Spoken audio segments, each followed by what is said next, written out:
కమలాక్షాయ శ్రీశాయ గుణరాశయే హృద్యాయ శుద్ధ విద్యాయ మధ్వాయ చ నమో నమః. సమాశ్రయేత్ గురుం భక్త్యా మహావిశ్వాసపూర్వకం నిక్షిపేత్ సర్వభారాంశ్చ గురోః శ్రీపాద పంకజే. సగర చక్రవర్తి అశ్వమేధ యాగం చేస్తూ ఉండగా ఆ అశ్వము మాయమైపోయింది. వెతకండి అని చెప్పేసి తన కుమారులకు చెప్పగా ఆ సగర కుమారులు 60,000 మంది బయలుదేరుతారు.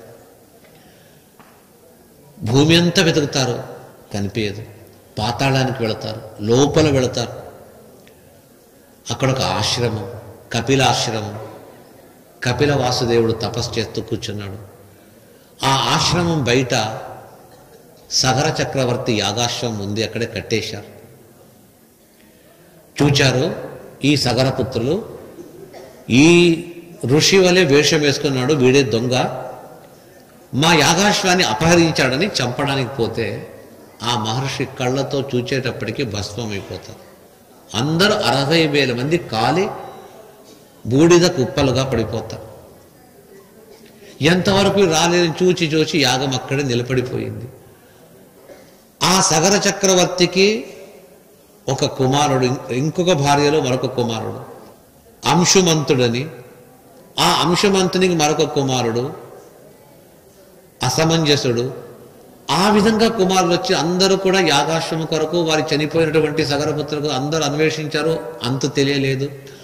చివరిలో ఆ వంశంలో ఒక వ్యక్తి పుట్టుకొస్తాడు, అతడే భగీరథుడు. ఆ భగీరథుడు నిశ్చయిస్తాడు, ఏమైనా కానీ నేను చూస్తానని చెప్పేసి. జాడ తెలుస్తుంది. ఆ సగర చక్రవర్తి కుమారులందరూ 60,000 మంది పాతాళ లోకంలో కపిలాశ్రమంలో అందరూ పడిపోయారు. వారి ఉద్ధరణ ఎలాగా? అశ్వమేధ యాగం చేసేది తర్వాతది. చనిపోయిన వారందరికీ కూడా సద్గతి కలగాలి కదా. ఏ విధంగా కలుగుతుంది అంటే ఒకే ఒక ఉపాయము, గంగా నది ఇక్కడికి రావాలా, గంగతో తర్పణం ఇవ్వాలా, ఆ గంగా నీరు వారిపైన వెళ్ళాలి, అప్పుడే సద్గతి. ఆ వంశంలో పుట్టిన ఎవరికి గంగను ఎలా తీసుకురావాలో అర్థమే కాలేదు. ఇంకోటి ఆశ్చర్యం, గంగ లేదు అప్పుడు భూలోకంలో. గంగ స్వర్గలోకం యొక్క సంపదది, మనలోకంది కాదది. స్వర్గలోకంలో ఉండే గంగ భూలోకానికి తీసుకురావాలంటే ఎవరితో సాధ్యమవుతుంది? ఇప్పుడు మన ప్రభుత్వము, కేంద్ర ప్రభుత్వము ఉత్తర దేశంలో ఉండే గంగా, దక్షిణ దేశంలో ఉండే గోదావరిని కలపాలని చెప్పేసి ప్రయత్నించినా ఆ ప్రయత్నం విఫలమైపోతుంది. భూలోకంలో ఒక దిక్కుకు ఉండే నదిని ఇంకో దిక్కుకు చేర్చడమే కష్టమైపోతే ఒక లోకం నుంచి ఇంకో లోకానికి తేవడం ఎంత కష్టమో ఆలోచించాడు. భగీరథుడు దృఢవ్రతంగా గట్టిగా నిలబడ్డాడు. ఏమైనా కానీ నా శరీరం యొక్క చివరి ఊపిరి ఉన్నంత వరకు నేను తపస్సు చేస్తాను, గంగను దివి నుండి భూమికి నేను దిగేటట్టుగా చేస్తా అని బ్రహ్మను గురించి తపస్సు చేయగా బ్రహ్మ అంగీకరించాడు. ఇస్తానయ్యా, గంగను పంపిస్తాను, కాకపోతే గంగ పైనుంచి వస్తుంది. గంగా రావడం అంటే ఇప్పుడు మనం తెచ్చినట్టుగా ఒక చిన్న చెంబుల్లో క్యాన్లలో గంగ నీళ్లు తీసుకొస్తాము, ఆ విధంగా కాదు. అలా చేయాలన్నా కూడా స్వర్గలోకానికి వెళ్ళాలా, ఈ శరీరంతో వెళ్ళడానికి వీల్లేదు. వెళ్ళినా అక్కడ వస్తువు ఇక్కడ తీసుకురావడానికి వీల్లేదు. ఆ పైలు ఒక లోకం నుంచి ఇంకొక లోకానికి ఏ వస్తువును తీసుకురాలేరు. ఇప్పుడే వేరే అమెరికా నుంచి, రష్యా నుంచి వచ్చి తీసుకురావడానికి ఇక్కడ ట్యాక్స్ కట్టి, అది కట్టి ఏదో చేసి తీసుకొస్తారు. అయితే అక్కడి నుంచి ఇక్కడ తీసుకురావడమే సాధ్యం కాదు. పూర్తి గంగనే భూమికి దింపాలని చెప్పేసి ప్రయత్నించారు. బ్రహ్మ అంగీకరించాడు. బ్రహ్మ చెప్తాడు, భగీరథ నేను గంగను పంపిస్తాను, కాకపోతే పైనుంచి గంగ కింద పడితే మీ భూలోకమే ఉండదు. పూర్తిగా భూలోకము ఆ గంగ ఆ ప్రవాహానికి భూమి అంతా కూడా పొడిపొడైపోయి నీటిలో కలిసిపోతుంది. ఆ పైనుంచి పరవళ్ళు తొక్కుతూ కింద పడే గంగను ధరించే ఒక వ్యక్తి కావాలి. ఆ వ్యక్తి ఎవరో కాదు, మహేశ్వరుడు మాత్రమే. కాబట్టి మహేశ్వరుణ్ణి ప్రసన్నీకరించు. సరే వెళతాడు. ఈశ్వరుడు భోళాశంకరుడు వెంటనే అంగీకరించాడు. వస్తాను, గంగను ధరిస్తాను. వచ్చి నిలబడ్డాడు. గంగాదేవి నన్ను ఈ ఈశ్వరుడు ధరిస్తాడా, అతన్ని కూడా తీసుకెళ్ళిపోతాను పాతాళానికి అని చెప్పేసి గర్వంతో పైనుంచి కిందికి వచ్చింది. ఈశ్వరుడు తన జటాజూటము తలపై ఉండే ఆ జటలనంతా పెంచాడట. ఈ భూమి ఎంత విస్తీర్ణమో అంత విస్తీర్ణమైపోయింది అతని జటలు. ఆ గంగ ఒక్కసారి పైనుంచి పడితే తన జటల్లో వేసి ఒక చిన్న ప్రాణిని, ఒక చిన్న ఎలక, చిట్టెలక ఒక పెద్ద వస్త్రంలో వేసి మూట కడితే ఏ విధంగా ఉంటుందో ఆ గంగాదేవిని, గంగా నదిని పూర్తిగా ఈశ్వరుడు తన జటాజూటములో బంధించి వేశాడు. ఆ గంగకు దారి తెలియలేదు ఎక్కడ పోవాలి. ఆ తరువాత భగీరథుని ప్రార్థన, మీరిద్దరి పోట్లాటలో నా ఆయుష్ అయిపోతుందయ్యా, ఆ గంగను వదలు అని చెప్పి. ఈశ్వరుడు పూర్తిగా గంగను వదిలితే నీ ఉండవు, నీ భూమి ఉండదు అని గంగలో ఉండే ఒక్క భాగం, ఇప్పుడు డ్యామ్ కట్టి ఒక కెనాల్ అనే ఒక చిన్న భాగాన్ని ఎలా వదులుతారో ఇప్పుడు వచ్చిన గంగ అది పూర్తి కాదు, ఓన్లీ కెనాల్ మాత్రమే. ఈశ్వరుని యొక్క జటాజూటము నుంచి ఒక్క భాగం వచ్చి అది హిమోత్పర్వతం యొక్క పై భాగంలో పడి అక్కడి నుంచి అది ఏమైంది, 4 భాగములుగా విభాగమునుంది. భూలోకానికి రావడానికి కూడా ముందు ఎక్కడి నుంచి వచ్చింది, ఆ విష్ణు పాదము నుంచి ఉద్భవించిన వామన రూపాన్ని ధరించిన మహావిష్ణువు త్రివిక్రముడై బ్రహ్మాండ కటాహానికి అతని పాదములు తగలగా అక్కడి నుంచి పడినటువంటి ఆ నీరు పైనుంచి ధ్రువమండలము పడి ధ్రువమండలము దాటి స్వర్గలోకము, స్వర్గలోకము దాటి భూలోకానికి వచ్చింది. ఈశ్వరుని జటాజూటంలో బంధింపబడ్డది. ఒక్క భాగం మాత్రం బయటికి వస్తే అది భగీరథుని రథముతో పాటు పాతాళలోకానికి వెళ్ళి ఆ సగర చక్రవర్తుల యొక్క మృతదేహముల పైన వెళ్ళి వారికి సద్గతిని కలిగించింది. ఇక్కడ మనకు కావలసిన అంశమేమి, పైనుంచి పడే గంగను ధరించడానికి ఆ రోజు ఒకే ఒక వ్యక్తి, అతడు మహేశ్వరుడు. తన తలపైన ఆ గంగా యొక్క మహాప్రవాహం దాన్ని స్తంభింపజేశాడు, బంధింపజేశాడు, కావాలంటే మళ్ళా పంపించాడు. ఈ కథకు దీనికి ఏం సంబంధం అంటే సంబంధం ఉంది. ఆ పైనుంచి పడిన గంగ ఎక్కడి నుంచి వచ్చింది, విష్ణు పాదముల నుంచి ఉద్భవించింది. విష్ణు పాదోద్భవి గంగా అంట. విష్ణు పాదోద్భవి గంగా సర్వ పాప ప్రణాశిని. సకల పాపములను నాశపరిచే ఆ గంగ విష్ణు పాదముల నుంచి వచ్చింది. ఈశ్వరుడు తలపై ధరించాడు. వేరే వారికి శక్యం కాదు, ఇతనికి మాత్రమే అయ్యింది. అదేవిధంగా విష్ణు యొక్క మరొక రూపము వ్యాస భగవానుల రూపం. ఆ వ్యాస భగవానుల యొక్క ముఖము నుంచి ఉద్భవించింది భాగవతం అనే జ్ఞానగంగ. అది నీటి రూపంలో ఉండే గంగ అయితే ఇది జ్ఞాన రూపంగా ఉండే గంగ. ఈ భాగవతం అనే జ్ఞానగంగను కూడా ధరించడానికి ఎవరు సమర్థుడు అన్నట్టయితే ఆ రోజు భగీరథుని ప్రార్థనచే ఆ గంగను స్వర్గలోకవాసి అయినటువంటి గంగాదేవిని తలపై ధరించింది మహేశ్వరుడే. ఈ భాగవత జ్ఞాన గంగను కూడా అదే మహేశ్వరుడే ధరించాడు. శుకాచార్యులు అన్నారు కదా, అంటే శుక మహర్షి ఎవరో కాదు, సాక్షాత్ మహేశ్వరుడే విష్ణుపుత్రుడుగా వ్యాసపుత్రుడుగా శుక మహర్షిగా తాను అవతరించాడు.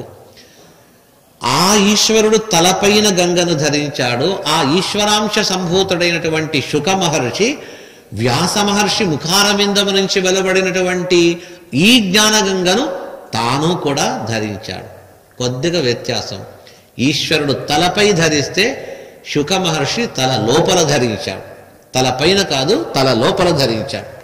అంటే మాకు చెప్తున్నాడు, మీరు కూడా ఈ భాగవతం అనే జ్ఞానగంగను తల లోపల పెట్టుకోండి. కేవలం ఈ చెవితో విని ఇంకో చెవితో వదలొద్దండి. తల లోపల మీరు దీన్ని ధరించండి. ఉభయ గంగలను ధరించిన వాడు మహేశ్వరుడు. ఇది శుక రూపముతో, అది ఈశ్వర రూపముతో. ఈ మహత్వం తెలిసింది ఎవరికి? వ్యాస మహర్షులకు. కాబట్టే శుక మహర్షికే ఉపదేశం చేశాడు. తన కుమారుడని కాదు, అతనికి ఆ గ్రంథాన్ని ధరించే శక్తి ఉంది. ఈశ్వరునికి గంగను ధరించే శక్తి, స్తంభించే శక్తి, బయటికి పోకుండా చేశాడు. కావాలని భగీరథుడు యాచిస్తే ఒక భాగం వదిలాడు. అలాగే శుక మహర్షికి ఎన్ని జన్మలైనా ఎన్ని సంవత్సరములైనా తలలోనే ఆ భాగవతం అలాగే నిలువ ఉంటుంది. అడిగిన వారికి పరీక్షిత్ వంటి మహనీయులకు మళ్ళా తాను బయటికి వదిలాడు, ఆ ఉపదేశం చేశాడు. అంతటి సామర్థ్యము కలిగిన వ్యక్తి ఇతడే అని చెప్పేసి తెలుసుకొని శుక మహర్షికి ఉపదేశం చేశాడు. ఆ తర్వాత ఆ శుక మహర్షి వ్యాస మహర్షి నుంచి తన తండ్రి నుండి గ్రహించినటువంటి సర్వవేదాంత సారమైన ఆ భాగవతాన్ని సామ్రాజ్యాధిపతి అయినటువంటి పరీక్షిత్ మహారాజుకు ఉపదేశం చేస్తాడని చెప్పేసి, అది గంగా తీరంలో అనశన వ్రతము, ఆ వ్రతంలో దీక్షగా ఉండే పరీక్షితుకు ఉపదేశము గావిస్తాడు. పరీక్షితుడు ఎవరు? అతనికి భాగవతం వినే ఒక సమయం ఎప్పుడు దొరికింది? మహారాజులకు ఇవంత సమయం దొరుకుతుందా? ఒక బ్యాంకులో పనిచేసే వారికి ఈరోజు సాయంకాలం రమ్మంటే రాలేమండి, రాత్రి 8 గంటల వరకు బ్యాంకులో పని ఉంది, 9 గంటల వరకు పని ఉంది. సాఫ్ట్వేర్ లైన్లో ఉండేవాడు ఉదయం 8 గంటలకు పోతే రాత్రి 10 గంటలు అవుతుంది అంటే, వారికే అట్లా ఉంటే సామ్రాజ్యాధిపతి అయిన పరీక్షిత్ మహారాజుకు భాగవతం వినడానికి సమయం ఎలా దొరికింది? ఇది సాధ్యమా? ఎక్కడో శుక మహర్షి, ఎక్కడో పరీక్షిత్ రాదు, అతడొక దిక్కు ఇతడొక దిక్కు, ఆ రెండు దిక్కులు కలుస్తుందా? తూర్పు పడమర ఒకటైపోయింది అంటే ఎవరైనా నమ్ముతారా? అదేవిధంగా తూర్పు పడమర ఎప్పుడైనా అకస్మాత్ ఒకటి కావచ్చు, కానీ పరీక్షిత్ మహారాజు శుక మహర్షి ఇద్దరు ఒకటి కావాలన్నట్టయితే సాధ్యం కాదు. ఎలా సాధ్యమైంది? ఈ అంశాన్ని మాకు తెలపండి అని చెప్పేసి సూత పురాణికులను శౌనకాదులు ప్రశ్నిస్తారు. దానికి సమాధానం చెప్తారు. ఆ సమాధానానికి మొట్టమొదట పరీక్షితుని యొక్క జన్మ, అతని యొక్క పుట్టుకనే చాలా గొప్పది. అతని పుట్టుక కొరకు, అతను పుట్టేటప్పుడు కలిగిన ఆపదలను సంరక్షించడానికి సాక్షాత్ కృష్ణుడే అతని దగ్గర ఉన్నాడు. పరీక్షితుని యొక్క జన్మ కర్మలు, అతడు ఉపదేశం పొందిన రీతి, పరీక్షితునికి ఎందుకు ఎప్పుడు ఈ భాగవతం వినాలా అనిపించింది, ఆ సమయం ఎలాగా ఎప్పుడు దొరికింది. ఒక చిన్న సంఘటన కథ చెప్తాను, ఒక ఆధ్యాత్మిక కథ. పైచూపుకు ఒకటి, లోపల దీని అర్థం వేరే. కొద్ది శ్రద్ధగా వినండి ఈ కథను. దీన్ని కూడా మీకు మళ్ళా ఇందులో ప్రశ్నోత్తరాలు అడగవచ్చు. అతి ప్రాచీన కాలంలో ఒక దేశం, ఆ దేశంలో ఒక వ్యవస్థ ఏముందంటే, ఒక రాజును కూర్చోబెడతారు ప్రజలందరూ కలిసి. జాగ్రత్తగా వినండి. ప్రజలందరూ కలిసి ఒక రాజును ఎన్నుకుంటారు. ఆ రాజుకు పరిపాలన కాలం ఎంత అంటే, ఇప్పుడు మన ఎమ్మెల్యే ఎంపీలు మన మినిస్టర్లకు ఉన్నంత కాలమే 5 సంవత్సరాలట. 5 సంవత్సరముల కాలము ఒక రాజుకు రాజ్యములో రాజ్యపాలన చేయడానికి సమయము. 5 సంవత్సరముల తర్వాత అతన్ని అక్కడి నుంచి తీసుకువెళ్ళిపోతారట. సింహాసనం నుంచి దింపేస్తారు, మరొక వ్యక్తిని కూర్చోబెడతారు. నీ టర్మ్ అయిపోయింది, నీవు ఇంటికి పొమ్మని చెప్పారట. అతన్ని అక్కడి నుంచి తీసుకువెళ్ళిపోతారు. తీసుకువెళ్ళి ఆ పట్టణము బయట పెద్ద నది, ఆ నదిలో ఒక బోట్లో కూర్చోబెడతారు. చేతులు కాళ్ళు కట్టేసి ఆ బోట్లో అతన్ని తీసుకువెళ్ళి, నది కూడా చాలా భయంకరమైన నది, ఆ నదిలో వెళ్ళేటప్పుడు కూడా క్రూర జలచర ప్రాణులు ఉంటుంది. దాన్ని ఎలాగో ఆ ప్రవాహానికి, ఆ ప్రాణులకు ఆ ఓడ, ఆ పడవ అల్లకల్లోలం అవుతూ ఉంటుంది. కష్టపడి అవతల చేరుతారు. అరణ్యంలో వదిలేస్తారు. భీకరమైన అరణ్యం, సర్పములు, క్రూర ప్రాణులు, ఎండ, వర్షము, చలి విపరీతమైనవ. ఆ అరణ్యంలో అనేక యాతనలు, నరక యాతనలు పడుతూ ఉంటాడు. ఇక అతని జీవనం అంతా కూడా అంతే. అయితే ఈ వ్యక్తి, రాజుగా నన్ను ఎందుకు ఎన్నుకుంటారయ్యా, నాకొద్దు, నన్ను వదిలేసేయండి, నేను మామూలు ఒక పౌరునిగా ఉంటాను అని చెప్పవచ్చు కదా. చెప్పడట. నాకు కావాలా, నేను రాజు అవుతాను అని మంచి ఒక అభిమానంతో వెళతాడట, ఆసక్తితో వెళతాడు. అయితే 5 సంవత్సరాల తర్వాత ఈ యాతన అనుభవించాలి. సుఖంగా ఆనందంతో 5 సంవత్సరం రాజు అని చెప్పేసి చాలా సంతోషపడతాడు. అంతకంటే ఎక్కువ దుఃఖాన్ని తాను దాటి ఆ అరణ్యానికి వెళ్ళేటప్పుడు, వెళ్ళిన తర్వాత దుఃఖపడతాడు. ఇలాగా చాలా సంవత్సరముల కాలం నుంచి జరుగుతూ వస్తూ ఉంది. ఒక్కసారి ఒక వ్యక్తి ఒక మనిషిని రాజుగా తీసుకుంటారట. అతన్ని కూర్చోబెడతారు. 5 సంవత్సరములు అవుతుంది. 5 సంవత్సరాలు దాటిన తర్వాత అందరి వెళ్ళి అతన్ని కూడా ఒక బోట్లో కూర్చోబెట్టి నదిని దాటిస్తూ ఉన్నారు. బోట్ ఎక్కించేటప్పుడే ఓని ఏడుస్తూ దుఃఖపడతారు అందరూ కూడా. ఈ వ్యక్తి హాయిగా నవ్వుతూ చిరునవ్వుతో అందరితో మాట్లాడుతున్నాడు. వాళ్ళు అడుగుతున్నారు, అందరూ బాధపడుతూ వెళితే నీవెందుకు నవ్వుతున్నావు? నాకేం భయం ఉంది, ముందు వెళ్ళు, తర్వాత నీకే తెలుసు. వెళతాను, మీరు రండి. మేము రాము, రండి మాతో పాటు. తీసుకెళ్ళి అరణ్యంలో పెడతాడు. అరణ్యంలో తన శక్తి తాను కూడా ఒక భవనం కట్టుకుంటాడు, హాయిగా ఉంటాడు. అయితే అక్కడేమీ లేదన్నట్టయితే, అవును ఏం లేదని కాదు, క్రూరముగాలు లేవా, సర్పం లేవంటే ఉండింది, ఇప్పుడు లేదు. ఎందుకో తెలుసా? ఈ సంగతి నాకు తెలుసు. అందరూ 5 ఏళ్ళు రాజ్యపాలన చేసి తర్వాత దుఃఖాన్ని అనుభవిస్తారు. నేను రాజయ్యాను. అయితే నాకొక్కటి తెలిసింది, 5 ఏళ్ళు సుఖపడితే అక్కడ చాలా దుఃఖపడాలి. నేను ఈ 5 ఏళ్లలో నాకు రాజ్యం నాదే కాబట్టి, నేనే రాజు కాబట్టి, నా చేతిలో అధికారం ఉంది కాబట్టి నేను ఏమైనా చేయగలుగుతాను. నేను నా మనుషులను పెట్టుకొని ఆ అరణ్యంలో ఉండే క్రూర మృగమంతా వేటాడి అరణ్యాన్ని ఒక ఆశ్రమంగా మార్చి ఎవరు వెళ్ళినా అది ఆశ్రమ వాతావరణమే ఉండాలని చెప్పేసి నేను సరి చేస్తున్నాను. కాబట్టి అక్కడ సుఖంగా ఉన్నాను, ఇక్కడ కూడా సుఖంగా ఉన్నాను అనే ఒక కథను చెప్పిన తర్వాత ఆ శిష్యులు గురువుని అడుగుతారు, అర్థమైపోయింది, దీనివల్ల ఏం ప్రయోజనము? మానవ జీవనానికి ఇదొక సందేశం ఇస్తుంది. ఒక పట్టణము, ఆ పట్టణములో 5 ఏళ్ళు రాజుగా ఉంటారు, హాయిగా రాజ్యభోగం అనుభవిస్తాడు. తన ఒక పదవీ కాలం అయిన తర్వాత వెళ్ళేటప్పుడు ఏడుస్తాడు, అరణ్యానికి వెళతాడు, క్రూరముగముల నోట్లో పడతాడు, దుఃఖముతో చివరి కాలాన్ని గడుపుతాడు. అంటే ఏమి? పట్టణం అంటే అర్థమేమి? మానవ దేహమే ఒక పట్టణము. పట్టణం తీరు కాదు, మన దేహమే ఒక పట్టణం. మానవ జన్మ ఎత్తుట అన్నట్టయితే ఇదే ఒక రాజపదవి. 5 ఏళ్ళు ఉన్నారు కదా, దాన్ని 100 ఏళ్లుగా మారుస్తాం. 100 సంవత్సరములు ఒక దేహములో ఒక జీవుడు కూర్చొని ఉంటాడు. ఒక రాజు తన పదవీ కాలం 5 ఏళ్ళు అయితే, ఈ మనిషి అనే ఒక రాజు తన దేహం అనే పట్టణములో పరిపాలిస్తాడు. ఎంతకాలము? 100నో 90యో 80 సంవత్సరాలు.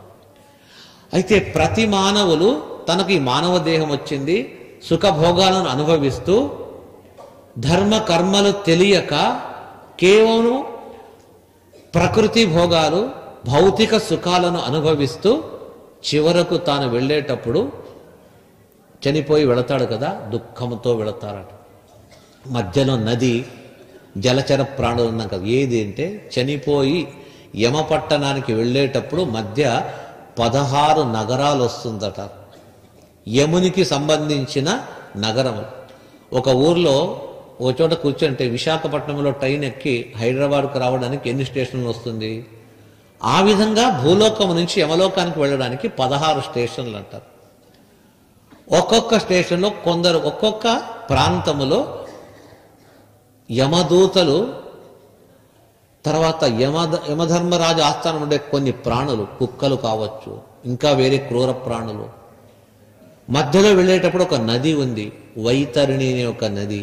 ఆ నదిలో మొసలి వంటి ఇంకా తీక్షణమైనటువంటి ప్రాణులు ఉంటుంది.